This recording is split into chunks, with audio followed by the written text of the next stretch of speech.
हाँ जी, नमस्कार। कैसे हो आप सभी? एक बार फिर से आपके अपने यूट्यूब चैनल धरनी एजुकेशन में हार्दिक स्वागत, अभिनंदन। आज हम एक और आज हम एक नए कवि के बारे में पढ़ेंगे। एक प्रसिद्ध कवि है, आज हमारा तीसरा कवि हो जाएगा। तो शुरुआत करते हैं अपने कवि की। आज हम पढ़ेंगे विद्यापति। विद्यापति जो कि एक बहुत बड़े प्रसिद्ध कवि हैं। विद्यापति के बारे में बहुत सा विवाद भी है, क्योंकि बहुत सारे कवि इनको आदिकाल में मानते हैं और बहुत सारे इनको भक्ति काल में मानते हैं। लेकिन साहित्य के अंदर जो अपना बीए का पार्ट है, अपन साहित्य पढ़ रहे, साहित्य के अंदर अपना जो प्रमाणिक माना गया साहित्य वो शुक्ल का माना गया, और अपन शुक्ल के अनुसार ही पढ़ेंगे, क्योंकि एग्जाम में अलग से शुक्ल के बारे में भी पूछा जाता है और जो मान्यता है वो शुक्ल की है, इसीलिए हम शुक्ल के अनुसार पढ़ेंगे। तो शुक्ल ने इनको आदिकाल का अंतिम कवि माना है। और भक्त देखें तो ये इनकी रचनाओं, इनका जो समय सीमा है वो भक्ति काल के अंदर आती है, लेकिन इनको माना आदिकाल का अंतिम कवि माना गया है। तो इनको आदिकाल और भक्तिकाल का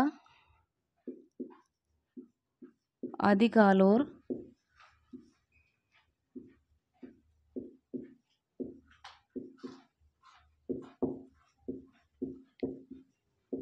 भक्तिकाल का पहले अपन इनके सामान्य चर्चा पे बात करेंगे कि भाई ये क्या है, कौन से काल के हैं। फिर अपन इनके जीवन परिचय के बारे में बताएंगे, पढ़ेंगे। तो आदिकाल और भक्तिकाल के मध्य की कड़ी कहा गया है इनको, के मध्य की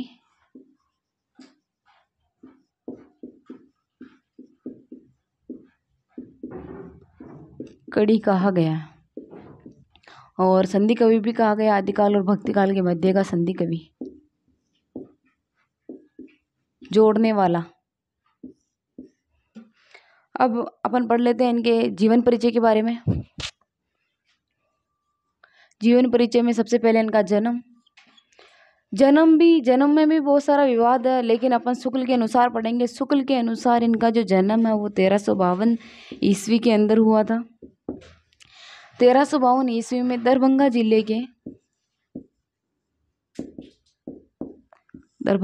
के बिस्फी ग्राम में हुआ था, और ये पड़ता है बिहार के अंदर। बिहार के अंदर होने के कारण आपको पता ही है बिहार के अंदर कौन सी भाषा बोली जाती है। बिहार के अंदर मैथिली, अपभ्रंश, अवध ऐसी भाषा बोली जाती है।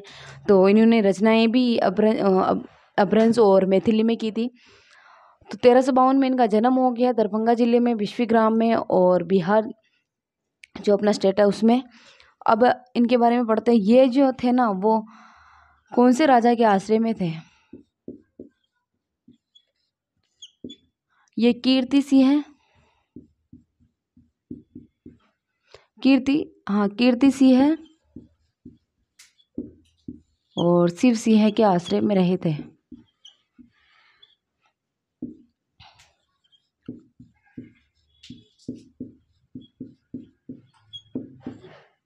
ये कीर्ति सिंह है और शिव सिंह के आश्रय में रहे थे। अब देख लेते हैं इनके उपनाम।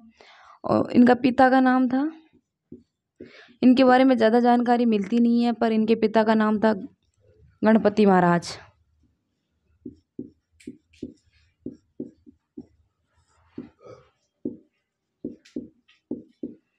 गणपति महाराज। तो आगे बढ़ते हैं हम इनके बारे में। ये हो गया इनका सामान्य सा जीवन परिचय है, और अब आगे बढ़ते हैं अपन अब इनके उपनाम देख लेते हैं, क्योंकि इनके बहुत सारे उपनाम हैं। इन्होंने जो अलग अलग ग्रंथ लिखे उनके अनुसार भी इनको बहुत सारे नाम दिए गए, लेकिन वो अपने जब पढ़ेंगे भाई किसको लिखने के बाद कौन सा नाम मिला गया उसी के आधार पर पढ़ेंगे। यहाँ पे तो जो है वो जो कवियों ने दिए वो मैं आपको बता देती हूँ। इनको अपर रूप का कवि भी कहा गया, अपर रूप का कवि भी कहा गया। हजारी प्रसाद ने इनको रहस्यवादी कवि भी कहा, इनको जातीय कवि भी कहा गया।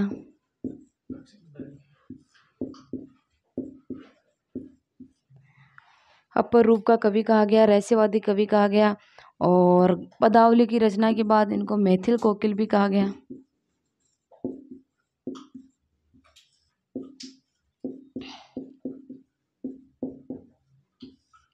और इनको श्रृंगारी कवि शुक्ल ने कहा, क्योंकि पदावली एक श्रृंगारिक रचना है, इसीलिए इनको श्रृंगारी कवि कहा शुक्ल ने। तो ये हो गए इनके उपनाम। आप इनको लिखना चाहो तो नोट्स बना लो, लिख लो, क्योंकि आपको फिर बाद में ऐसा नहीं हो कि भाई नोट्स नहीं बनाए और भूल गए। ऐसा तो नहीं होगा, भूलोगे नहीं। अगर आप एक बार ये क्लास देख लोगे तो विद्यापति आपके दिमाग में है जैसा का जैसा सेट हो जाएगा।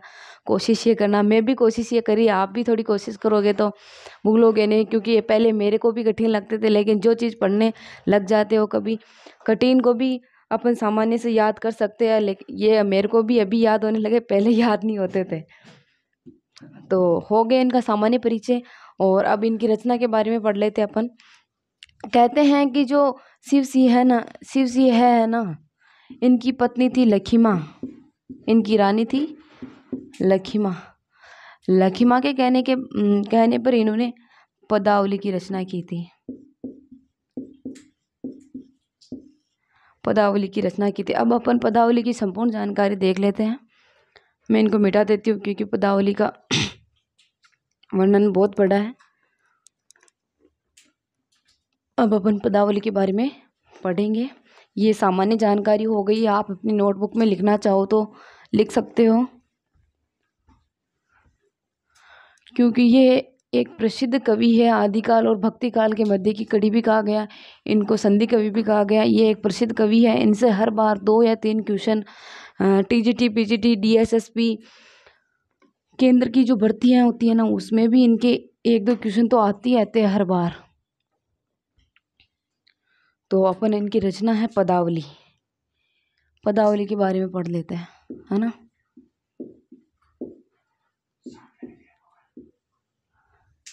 पदावली की जो रचना है ना, इन्होंने 1403 में की थी, 1403 ईस्वी में।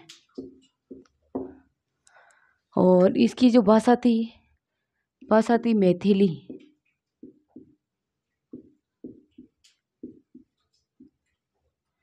इनकी भाषा थी मैथिली। मैथिली भाषा होने के कारण मैंने आपको बता ही दिया कि इनको मैथिली भाषा होने के कारण इनको मैथिल कोकिल कहा गया।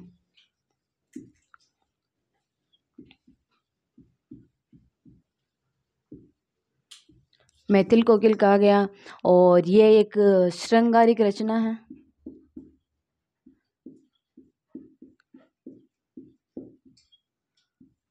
श्रृंगारिक रचना होने के कारण इनको कहा गया है श्रृंगारी कवि। शुक्ल ने माना था ये श्रृंगारिक कवि। कुछ कवि ने इनको इस जो पदावली है ना, पदावली को आध्यात्मिक ग्रंथ भी माना था। इसीलिए शुक्ल ने व्यंग्य किया था कि आध्यात्मिक चश्मे बहुत सस्ते हो गए, आध्यात्मिक चश्मे बहुत सस्ते हो गए, लोगों को दिखना कम हो गया। क्योंकि शुक्ल के अनुसार ये श्रृंगारिक रचना, और कुछ लोगों ने इसको आध्यात्मिक रचना माना, इसीलिए शुक्ल ने व्यंग्य किया था इसके ऊपर। तो ये हो गई श्रृंगारिक रचना होने के कारण इनको श्रृंगारिक कवि कहा गया। पदावली है ना, पदावली के 945 पदों का संकलन, 945 पदों का संकलन डॉक्टर नगेंद्र गुप्त ने, डॉक्टर नगेंद्र नाथ गुप्त ने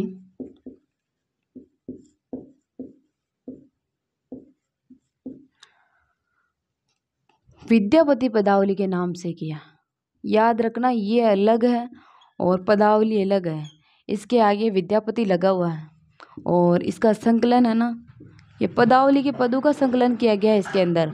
और ये एग्जाम में पूछ ली गई 2-3 बार। और फिर आधे वो करके आ गए विद्यापति पदावली की रचना किसने की, तो आधु ने विद्यापति कर दिया। जबकि इसके आगे केवल विद्यापति लगा हुआ, लेकिन इसमें पदावली के पदों का संकलन है। और अगर एग्जाम में आ जाए तो आपको डॉक्टर नगेंद्र नाथ गुप्त करना है।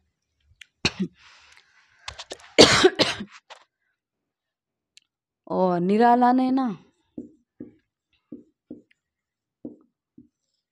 निराला ने जो पदावली के पद हैं, पदों को नागिन की लहर के समान बताया। नागिन की लहर के समान बताया।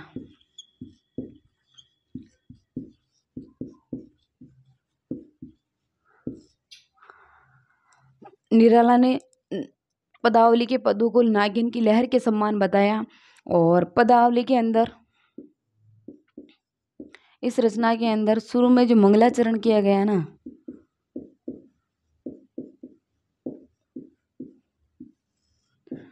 मंगलाचरण में शिव, अपन किसी भी कार्य की शुरुआत करने से पहले अपने जो इष्ट आराध्य देव है उनको याद करते हैं। इसमें भी विद्यापति ने इसका मंगलाचरण शिव और गंगा का इसमें मंगलाचरण किया गया है शुरू में। और हो गया ये इनको तो महत्वपूर्ण जानकारी पदावली की लगभग हो गई है। पदावली की रचना 1403 में, इसकी भाषा मैथिली होने के कारण इनको मैथिल कोकिल कहा गया। और श्रृंगारिक रचना होने के कारण इनको श्रृंगारिक कवि कहा गया। और श्रृंगारिक कवि इनको शुक्ल ने कहा था, ये भी आपको याद रखना है। और एक महत्वपूर्ण चीज़ ये है कि इसका जो वर्ण्य विषय है, इसमें किस चीज़ का वर्णन किया गया। हाँ, इसमें मंगलाचरण में जो राधा जी हैं उनको भी याद किया गया ना। इनका जो वर्ण्य विषय है,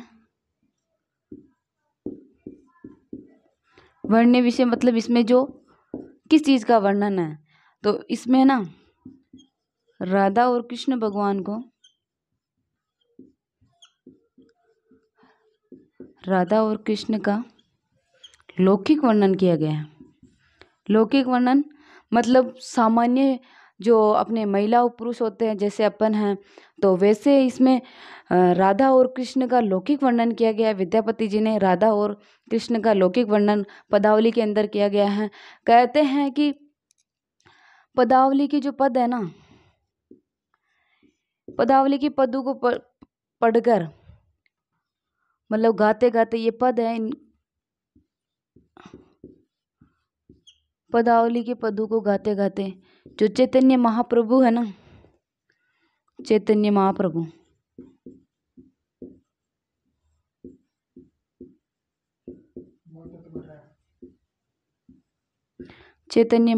मूर्छित हो गए थे। मूर्छित बोले तो बेहोश हो गए थे, मूर्छित हो गए।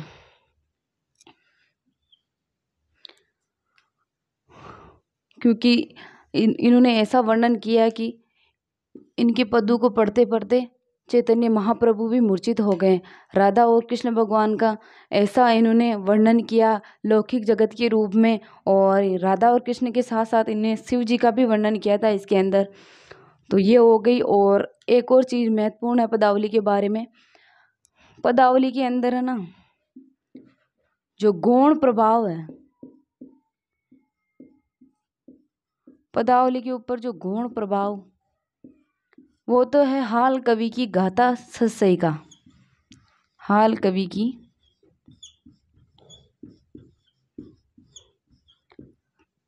ये हाल कवि है और ये इनकी रचना है गाथा सस्सई। गा सस्सई भी मिल जाता है कई जगह और गाथा सप्तशती भी मिल जाता है। और जो मूल प्रभाव है,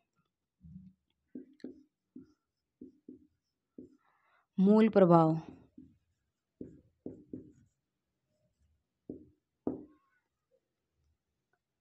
जयदेव की गीत गोविंद का है। जयदेव कवि का नाम है और इनकी रचना है गीत गोविंद।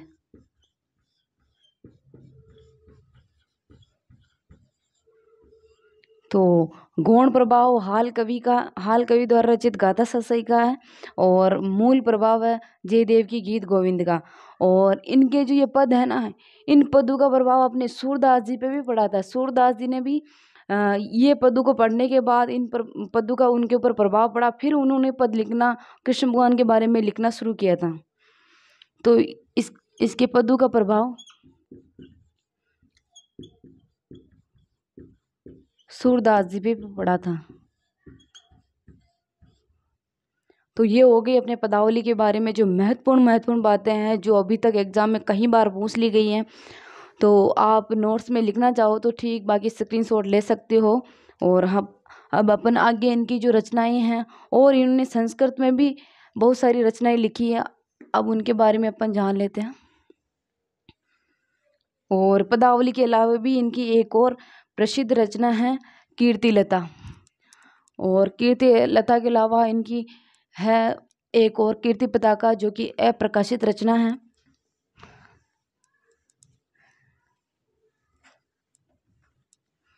जो मैं पढ़ा रही हूँ, एक बार कमेंट में जरूर बताना कि आपको समझ में तो आ रहा है ना, याद तो हो रहा है ना। देखो ये साहित्य है ना, ये पूरा जो second grade, first grade, NEET, JRF और केंद्र की जितनी भी भर्तियां हैं, टीजीटी, पीजीटी, उनके लिए हैं ये। उनके अंदर जो सिलेबस तो सबका सेम ही है। और ये कवि है जो ये महत्वपूर्ण अपने बीए के पार्ट में है ही है। तो उस हिसाब से मैं पढ़ा रही हूँ। तो आपके बहुत ही लाभदायक क्लास है अगर आप अच्छे से देखोगे तो। और कमेंट में ज़रूर बताना कि कैसी लगी आपको। तो अब अपन पढ़ लेते हैं इनके आगे। इन्होंने पदावली के अलावा इनकी जो संस्कृत की रचना है वो मैं आपको बता देती हूँ, जो अभी तक एक दो बार ही एग्जाम में पूछी गई है। संस्कृत की रचना मतलब संस्कृत भाषा में इन्होंने रचना लिखी थी, वो मैं आपको बता देती हूँ। संस्कृत में इन्होंने लिखी थी शैव सर्वस्व सार। शैव सर्वस्व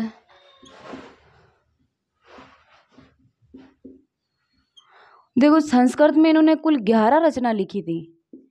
11 रचना लिखी थी। शुक्ल ने भी 11 ही मानी थी। लेकिन अपन जो एक दो बार एग्जाम में पूछी गई है वो मेन मैं आपको बताती हूँ। जो इम्पोर्टेंट है वो मैं आपको यहाँ बता देती हूँ। शैव सर्वस्व सार, और एक है लिखनावली,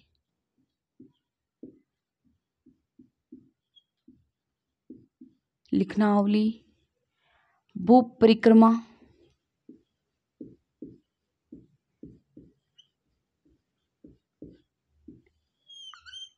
ये हो गई इनकी शैव सर्वस्व सार, लिखनावली और भूप परिक्रमा और ये है। और इनके अलावा दो और महत्वपूर्ण है, वो मैं आपको बता देती हूँ। एक है कीर्तिलता। कीर्तिलता के बाद में एक है कीर्ति पताका। कीर्ति पताका पदावली जितनी तो प्रसिद्ध नहीं है, लेकिन फिर भी ये कीर्तिलता इनकी प्रसिद्ध रचना है। ये 4 पल्लुओं में विभाजित है। पल्लव बोले तो सर्गों के जैसे ही 4 पल्लुओं में विभाजित है ये रचना।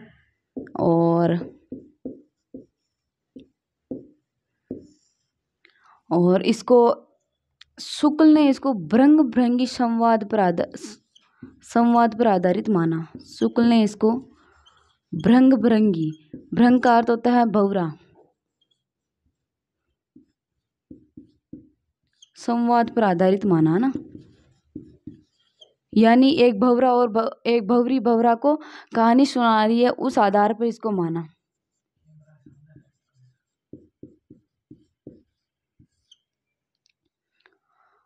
भृंग भृंगी संवाद पर आधारित माना। भृंग भृंगी मतलब एक भंवरा भंवरी को कहानी सुना रहा है, इसीलिए इसको कहानी भी कहा गया। ये कहानी है ना, ये नाम देकर पूछ लिया है कि भाई ये जो कहानी नाम है किस मतलब ग्रंथ का या किस कवि की है। ऐसा 2-3 बार ये एग्जाम में आ गई, तो आपको ये कहानी जरूर याद रखनी है। इसका नाम कीर्तिलता का ही नाम है, दूसरा कहानी। और इसकी रचना की है ना 1380 ईस्वी में इसकी रचना की थी विद्यापति जी ने। और कीर्ति पताका का समय है 1403 ईस्वी। कीर्तिलता में कीर्ति सिंह का वर्णन है, जो राजा थे जिनके आश्रय में ये रहते थे। कीर्ति सिंह का वर्णन है, कीर्ति सिंह की वीरता का वर्णन है इसके अंदर। और इसमें कीर्ति पताका में है ना शिव सिंह की वीरता का वर्णन है।